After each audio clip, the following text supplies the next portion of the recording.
সময় হয়েছে সকাল 8টা। আমরা ঘুম থেকে উঠেছি সকাল 6টায়, 6টায় না 5:30। সমস্যা একটাই, গতকাল রাত থেকে হ্যালো গুড মর্নিং, গাড়ি সব ব্যাক করছে আর এই হচ্ছে অবস্থা। বৃষ্টি হচ্ছে টানা কন্টিনিউয়াস রাত থেকে। মানে আজকে হচ্ছে লাস্ট আমাদের পারমিটের দিন। তো আজকে যেহেতু পারমিট শেষ হয়ে যাচ্ছে, হয় আজকে আমাকে এখানে স্টে করে যেতে হবে, কালকে হয়তো কিছু ফাইন দিয়ে ম্যানেজ করে যেতে হবে। সব গাড়ি বৃষ্টির মধ্যে চলে যাচ্ছে, সব বেরিয়ে যাচ্ছে। চারিদিকে দেখো কন্টিনিউয়াস বৃষ্টি চলছে, এদিকে হোক এদিকে হোক। আর এই হচ্ছে আমরা যে হোমস্টেতে আছি তাদেরই আর একটা হোমস্টে হচ্ছে এইটা। পুরো বৃষ্টির ওয়েদার। আমাকে বলছে ইয়ামতাম ভ্যালিটা ঘুরে আসো। তা আমি বললাম ইয়ামতাম ভ্যালি গিয়ে আমি কী করবো যদি 0 পয়েন্টই না যেতে পারি। এই গাড়িগুলো সব মনে হয় রিটার্ন যাচ্ছে, আমাদের বাইকগুলো সব এখানে রয়েছে। আমাদের ব্রেকফাস্ট হয়ে গেছে, ম্যাগি খাওয়া হয়ে গেছে, আর এই গাড়িটা আসছে সম্ভবত রিটার্ন যাবে। আমরাও এখন বেরিয়ে যাব।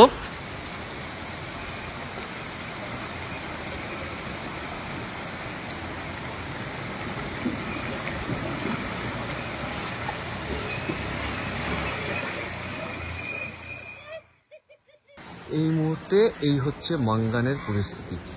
এইরকম সুন্দর আকাশ সিরিয়াসলি বলছি আমি দেখিনি। আর বৃষ্টি পুরো কমে গেছে এখন। তো সময় হচ্ছে 7:30 আর আমরা এখন আছি কোথায়, এই জায়গাটার নাম আমি ঠিক জানি না। অ্যাড্রেস হচ্ছে তারখোলা কালিম্পং। আমরা ওয়েস্ট বেঙ্গলে আছি। সুখবর, আমরা ওয়েস্ট বেঙ্গলে আছি সিকিম ছেড়ে, কিন্তু এখানে মেঘ ডাকছে, বিদ্যুৎ চমকাচ্ছে। তো আমরা এখন বেরোচ্ছি সোজা শিলিগুড়ির উদ্দেশ্যে। ভীষণ ব্যাড নিউজ যে আমাদের সিকিম রাইডটা পুরো সাকসেসফুলি কমপ্লিট হলো না। তার একটাই রিজন, সেটা হচ্ছে প্রচণ্ড পরিমাণে বৃষ্টি হয়েছে। তাই তো জয়দা? হিউজ বৃষ্টি। আজকে সারাদিন আমরা বৃষ্টির মধ্যে বাইক চালিয়ে এসেছি, তাই গোপ্রো অন করতে পারিনি।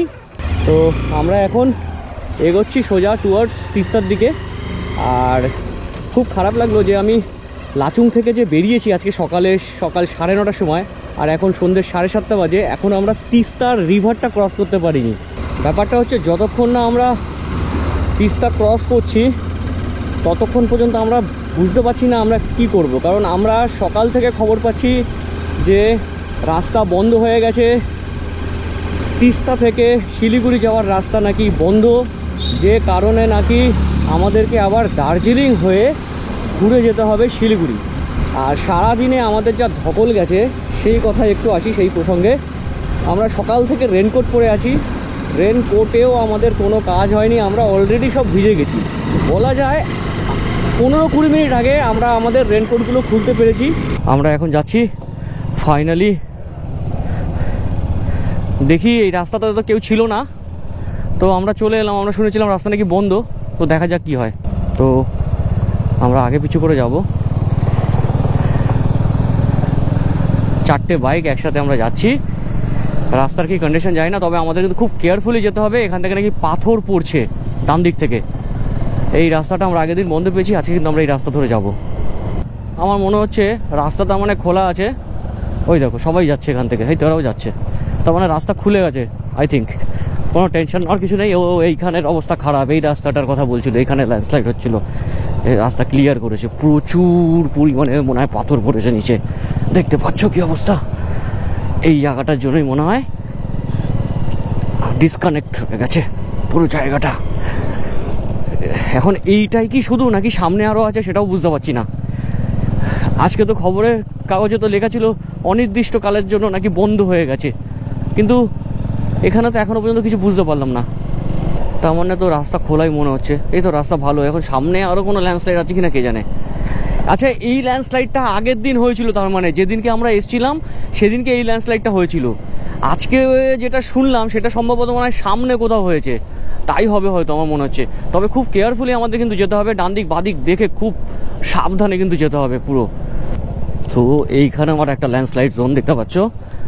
হ্যাঁ দেখতে পাচ্ছ, পাথর নাকি এখান থেকে যখন তখন পড়ছে। ভাই শুধু ডান দিকটা দেখে যেতে হবে। হ্যাঁ বেরিয়ে গেছি, আরও মনে হচ্ছে আছে। দেখো এই আর একটা ল্যান্ডস্লাইড জোন, সম্ভবত এটাকে খুব ফাস্ট রিপেয়ার করেছে। এই জায়গা থেকে পাথর নাকি গড়িয়ে গড়িয়ে এসে পড়ছে, দেখতে পাচ্ছ? কখন কিরকম পাথর চলে আসবে কেউ বলতে পারে না। ওরে বাপরে, টানা তো ল্যান্ডস্লাইড জোন যা দেখতে পাচ্ছি। এই জায়গাটা ক্রস করে বেরিয়ে গেলে বেঁচে যাই। আর এখান থেকে পাথর পড়া মানে খুব জোরে দ্রুত এসে পড়বে। টেনশনে না, সিকিম ট্রিপটাতে শুধু টেনশন আর টেনশন। আসার দিন টেনশন, যাওয়ার দিন টেনশন। টেনশন ছাড়া আমাদের আর কিছু নেই। এই হচ্ছে চেকপোস্ট, যেখান থেকে গাড়ি ঘুরিয়ে দিচ্ছে, বুঝতে পারছো? এদিক থেকে এদিকের গাড়ি যেতে দিচ্ছে না, এদিকে যত গাড়ি আছে এদিক থেকে ঘুরিয়ে দিচ্ছে। ওইদিকে সিকিমের ওই পার্টটায় কোনো বৃষ্টি নেই, এদিকে দেখো পুরো রাস্তা ভেজা, মানে এদিকে মুষলধারে বৃষ্টি হয়েছে। তার মানে এখানে মেঘও করে রয়েছে, আমরা দেখতে পাচ্ছি। আমার সামনে পুরো মেঘ করে রয়েছে। আমি শুধু একটাই ভয় পাচ্ছি যেন বৃষ্টিটা শুরু না হয়।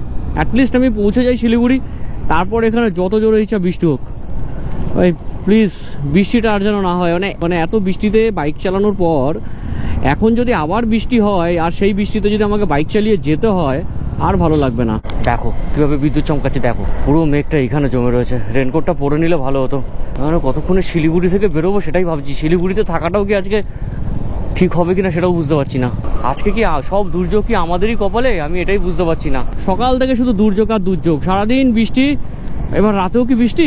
এখনো আমরা সেবক এসে পৌঁছইনি, সেবক এখনো 7 কিলোমিটার। বাপরে, চারিদিকে যেভাবে দেখছি আমার মনটা একেবারে কিরকম করছে। বাপরে, ঠাকুর করে তাড়াতাড়ি বেরিয়ে যেতে পারলে বাঁচি। বাদিকটা দেখেছো, বাদিকটা মনে হচ্ছে বৃষ্টি হচ্ছে। বাদিকের পাহাড়গুলোতে, বাদিকের পাহাড়গুলো পুরো একেবারে ফগ হয়ে গেছে একেবারে, তার মধ্যে বিদ্যুৎ চমকাচ্ছে, বুঝতে পারছো? আমার মনে হচ্ছে হাই অ্যালার্ট, যে কারণে মনে হচ্ছে এইদিকে কোনো গাড়ি আসতে দিচ্ছে না, খুব কম গাড়ি আসছে আর যাচ্ছে। দেখো চারিদিকে দেখছি আমি পুলিশের গাড়ি দাঁড়িয়ে রয়েছে, তার মানে কিছু একটা অ্যালার্ট তো এদের এখানে আছেই। যত এগোচ্ছি তত যেন বিদ্যুৎ, বাপরে আলোটা যেন চোখে আরো বেশি লাগছে। বিদ্যুৎ চমকাচ্ছে বেশি মনে হচ্ছে এইদিকে, ওইদিকে তো মনে হয় বুঝতে পারিনি কারণ পাহাড় ছিল বেশি। এই দিকটা বেশি চমকাচ্ছে, ডান দিকটা। ওই দেখো দেখো, বজ্র বিদ্যুৎ সহ বৃষ্টি। আর ওই দেখো জয়দা কোথায় চলে যাচ্ছে, কি করছে আমি লোকটা বুঝতে পারছি না। জয়দাকে বলছি আজকে থেকে যেতে, এরকম যদি করে তারপর যদি আজকে কলকাতায় যাবে। ওই দেখো দেখো, বিদ্যুৎ চমকানো কাকে বলে? সে কলকাতায় যেরকম কাল বৈশাখী আসলে যেরকম হয় বিদ্যুৎ চমকায়, ঠিক সেই রকম ধরনেরই মনে হচ্ছে কিছু একটা হবে এখানে। পাতা ঝরছে, এই বৃষ্টি শুরু হয়ে গেছে, বৃষ্টি শুরু হয়ে গেছে।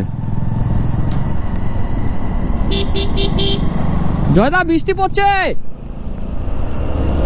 একটা জায়গায় শেল্টার নিতে হবে। ভীষণ জোরে বৃষ্টি হচ্ছে, একটা জায়গায় শেল্টার নিতে হবে।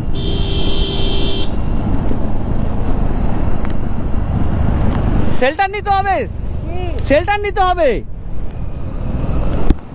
সামনে কোন একটা জায়গায় দাঁড়াতে হবে বৃষ্টির জন্য।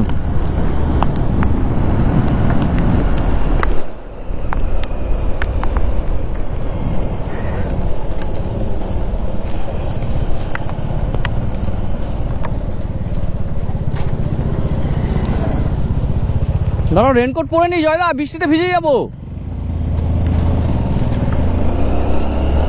জয়দা রেনকোট পরে নি, বৃষ্টিতে ভিজে যাবো। আরে রেনকোট পরে,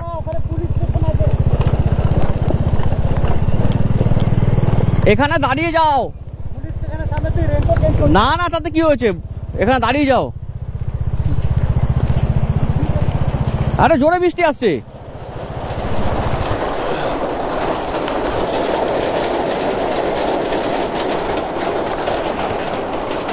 জোরে বৃষ্টি আসছে, সম্ভব নয়, এখানে দাঁড়িয়ে যাও। বাপরে,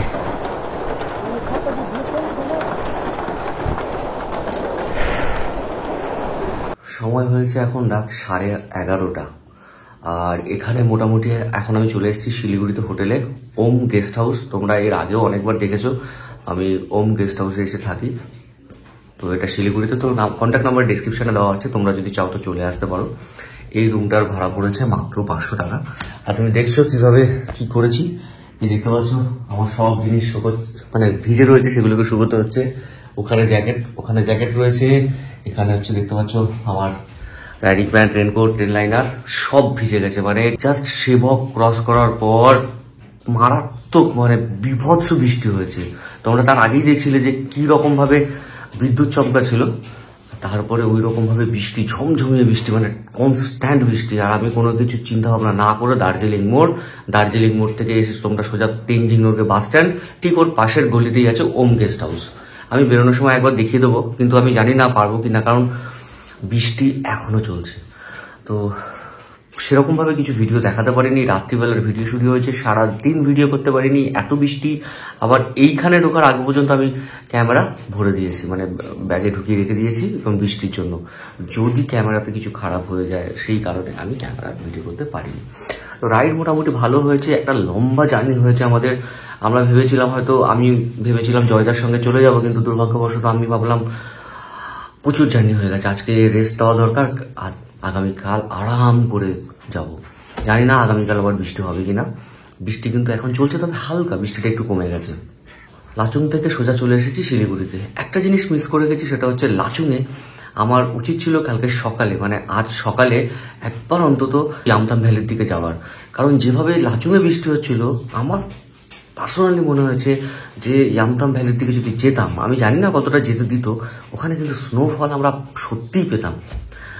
এটা আমার কাছে খুব খারাপ লাগছে যে আমি স্নোফলের কিছু ভিডিও দিতে পারলাম না। আর যে কারণে গিয়েছিলাম, ওই বৃষ্টির ভয়ে চলে এলাম, এটা আমার মনে হয় যাওয়া উচিত ছিল।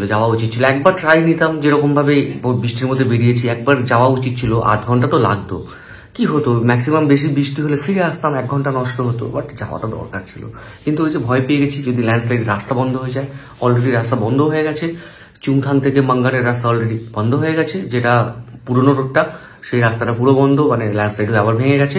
জঙ্গু হয়েই আমাকে আসতে হতো, মানে যেহেতু আমি 10টার পর বেরিয়েছি, মানে 10টার পর ওই জায়গায় এসেছি, এমনি আমাকে ওদিক দিয়েই আসতে হতো, বাট এই রাস্তাটা তো অলরেডি ভাঙা হয়েছে। তো সেই কারণে বলছি যে হয়তো আমরা গেলে হয়তো একটু ভালো লাগতো। যাই হোক, ওভারঅল রাইড ভালো হয়েছে। আর চলো, অনেক রাত হয়ে গেছে, এবার একটু ঘুমিয়ে নিই, তারপর আবার তোমাদের সঙ্গে দেখা হবে কাল সকালে। যদি আগামীকাল সকালে বৃষ্টি না হয়, আবার কিন্তু ব্লগ হবে। বাট এবারের ব্লগটা ঠিক মনের মতো হলো না, ঠিক খুলে মানে কি সেইভাবে করা গেল না আর কি। তো ডেস্টিনেশন, টাইম সবকিছু বুঝে শুনে আমাকে এই ভিডিওটা করতে হচ্ছে। তো চলো, ভিডিওটা এখানে এন্ড করছি। ভালো লাগলে লাইক, কমেন্ট, শেয়ার, সাবস্ক্রাইব অবশ্যই করো।